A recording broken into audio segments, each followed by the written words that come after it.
Yo, so mga D-wires, so ngayon meron tayong pipinturahan ng frame ng ating biscuit fuse machine na ginawa natin. At itong mga thread wheel o yun yung nilalagyan ng mga sinulid, tsaka yung bobbin na made from ordinary plywood. So mahunang mahuna yan sa ulanan. Kaya ang goal natin, mapatibay natin itong plywood at itong bakal, lalo na yung bakal sa kalawang. Yung sa bakal, hindi issue yun sa ulan, sa moisture. Ang pinakang issue natin sa bakal na mabilis makapagpapabulok sa kanya, yung isa sa sangkap sa pulbura sa paggawa ng biscuit fuse o ng mitsa, yung oxidizer. Napakabilis nung makapag-cause ng kalawang. Kasi nga, from the word na oxidizer, alam natin siya na component ng oxygen. So, mas grabe yun. Mas grabing mag-produce ng kalawang yung oxidizer. Compare sa ma-expose lang to sa kalawang at sa ulanan. Ma-expose lang siya sa hangin, sa labasan lang at saka sa ulanan. Mas grabe yung oxidizer makapagpakalawang sa ating iron at saka sa galvanize. So kailangan natin siyang patatagin. Kaya ang gagamitin nating pintura, yung epoxy primer na haluan natin ng non-sag epoxy A and B. So pwede rin naman yung ordinary epoxy na A and B na yung kulay white at saka yung kulay parang red. Pwede yon.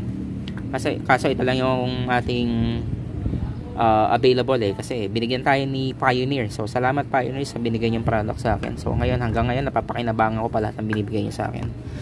So yan, ito na ngayon ating epoxy primer, black.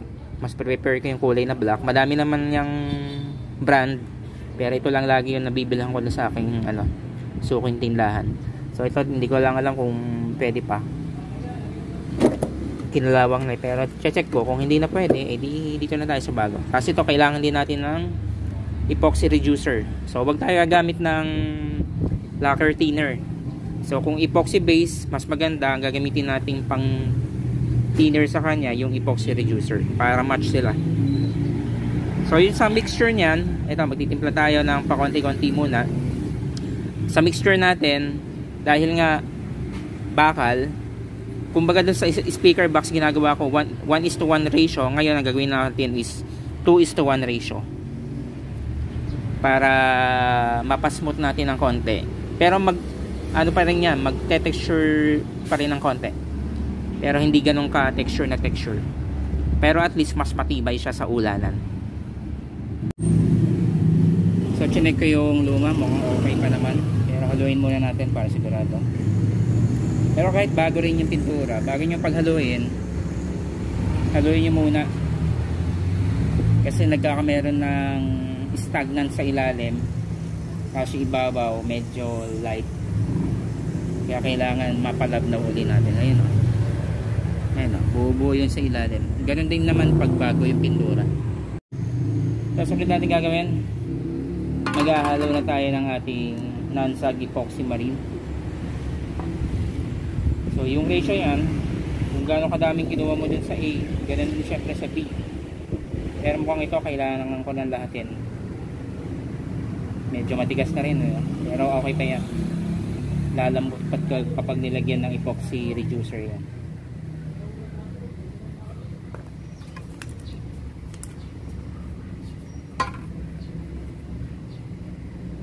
Hanap lang tayo ng stick na malaki. So ito na yung ating A and B. Ay mas light yung A, tapos yung mas dark B. Haluin muna natin siya ng mabuti. Tapos lagyan natin ng epoxy reducer para mas lumabnaw pa siya ng konti.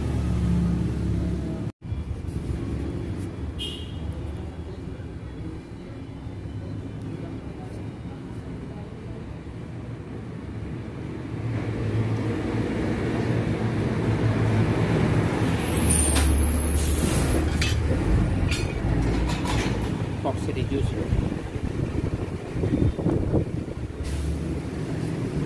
Ayan. Mapansin nyo medyo natutunaw siya.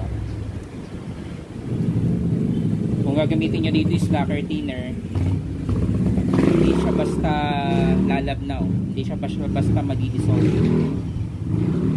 So sa mga bangka ginagawa nila talaga, ilalagyan lang nila to ng ng tinting color, tapos konting epoxy reducer, tapos diretsong pahid sa bangka nila. Mas matibay yan, mas matigas. Parang bato to sa tigas eh. So halayin na natin mabuti wala akong makikitang stick na maikli eh. Pinagtsatsagaan ko nilang itong tubo. So ayan napakalabnaw na yan. So napaka-epektibo talaga nung epoxy reducer compared sa lacquer thinner. Sa lacquer thinner hindi mo mapapalapot ng gantong lapot na lapot yan. Nagkakameron pa siya ng konting sentiment na parang hindi nakahalo. So ayan, malapot na siya. So itong epoxy primer natin, kakunti na lang naman, kaya lalahatin ko na, parang nasa 1/3 na lang yung laman niya. So lalahatin ko na rin yung catalyst. Gawin muna natin mabuti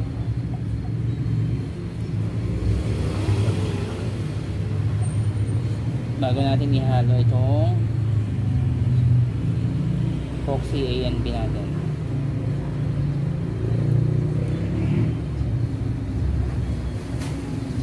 Ito lang ang pinaka naisip kong magandang paraan para patatag natin yung bakal kasi kapag hindi natin i-reinforce sa magandang coating ng pintura talaga yung bakal na yan, wala pang 3 buwan puro kalawang na yan sa oxidizer ng pulbura. Mas grabe makapagpakalawang yun eh. Kaya mas maganda gamitin sana stainless, yun nga lang napakamahal. Medyo lugi pa nga tayo sa gawa nito eh, kaya stainless gagawin na. Pero ayos lang yan dahil meron tayong content, di ba? Para tumatanggap lang tayo ng project para meron tayo may content sa YouTube. Pero ayos na yan. So yan, i-delay natin mabuti. So dagdagan pa natin ng konting reducer.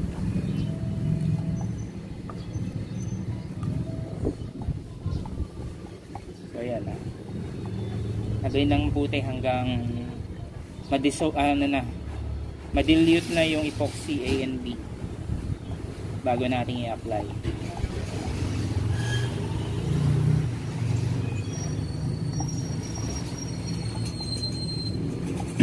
Yung epoxy primer na black, ang finish niya is flat black lang eh, pero kapag nalagyan siya ng epoxy ANB, nagiging glossy yung kanyang finish.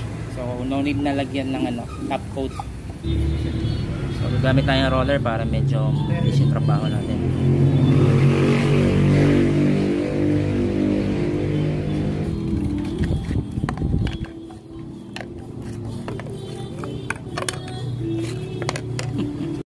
So umpisahan muna natin sa ilalim.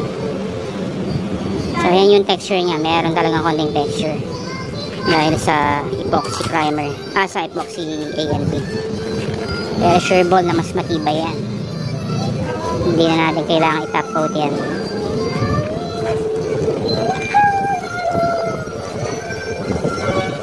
Siguradong mas makapit yung pintura dyan dahil sa epoxy ANB.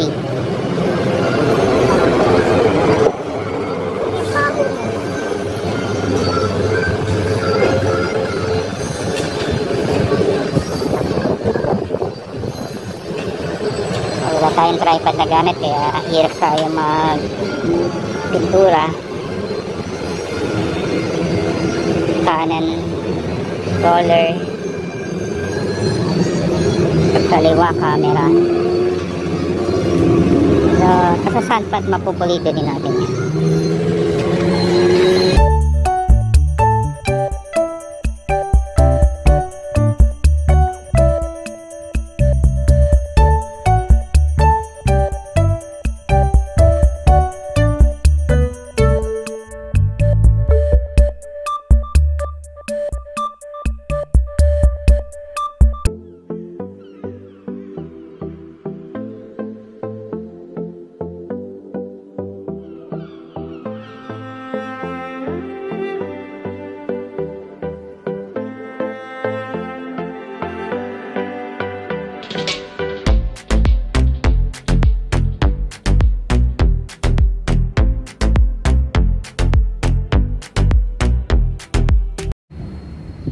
yan mga wires, yan ang finish nya, textured paint.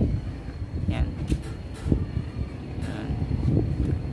Mas mainam yung textured paint kaysa dun sa epoxy primer at epoxy enamel na susuko rin naman sa oxidizer ng pulbura.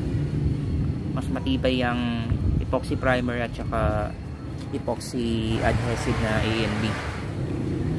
So ayan, iman yan sa plywood, oh. Kahit walang masilya,